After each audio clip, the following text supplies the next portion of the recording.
Shooter doctor Miqdad അതിസാഹസികമായി 3 കാട്ടുപന്നികളെ വെടിവെച്ചു കൊന്നു. കുന്നുംപുറത്താണ് 3 കാട്ടുപന്നികളെ വെടിവെച്ചു കൊന്നത്. രാവിലെ 7:30യോടെയാണ് പന്നികളെ വെടിവെച്ചത്.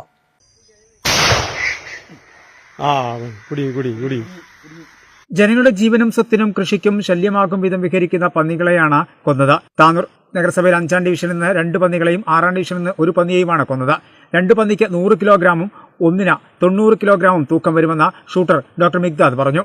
പന്നികളെ പ്രദേശത്ത് വെച്ച് തന്നെ ഭക്ഷ്യയോഗ്യമല്ലാതാക്കി മറവ് ചെയ്തു. പന്നിശല്യം രൂക്ഷമായതിനെ തുടർന്ന് ഷൂട്ടറുടെ നേതൃത്വത്തിൽ ശനിയാഴ്ച രാത്രി 10 മണി മുതൽ 12 വരെ തെരച്ചിൽ നടത്തിയെങ്കിലും കണ്ടെത്താനായിരുന്നില്ല. ഞായറാഴ്ച അതിരാവിലെ 5 മണി മുതൽ നടത്തിയ പരിശോധനയ്ക്കിടയിലാണ് 3 പെൺപന്നികളെയും വെടിവെച്ച് കൊല്ലാനായത്.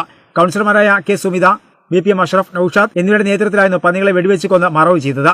കാട്ടുപന്നി ശല്യം രൂക്ഷമായതിനെ തുടർന്ന് മെയ് 14 ചേർന്ന മുനിസിപ്പൽ കൌൺസിൽ യോഗ തീരുമാനത്തെ തുടർന്ന് മെയ് 20 മുനിസിപ്പൽ സെക്രട്ടറി അനുപമയാണ് വെടിവെച്ചു കൊല്ലാൻ ഉത്തരവിട്ടത്. പരങ്ങാട്ടൂർ, കുന്നുംപുറം, മോര്യ, ചിറക്കൽ, കാട്ടിലങ്ങാടി, ഓലപ്പീടിയ ഭാഗങ്ങളിലാണ് കാട്ടുപന്നികൾ കൂട്ടമായി വന്ന് കൃഷികൾ നശിപ്പിക്കുന്നത്.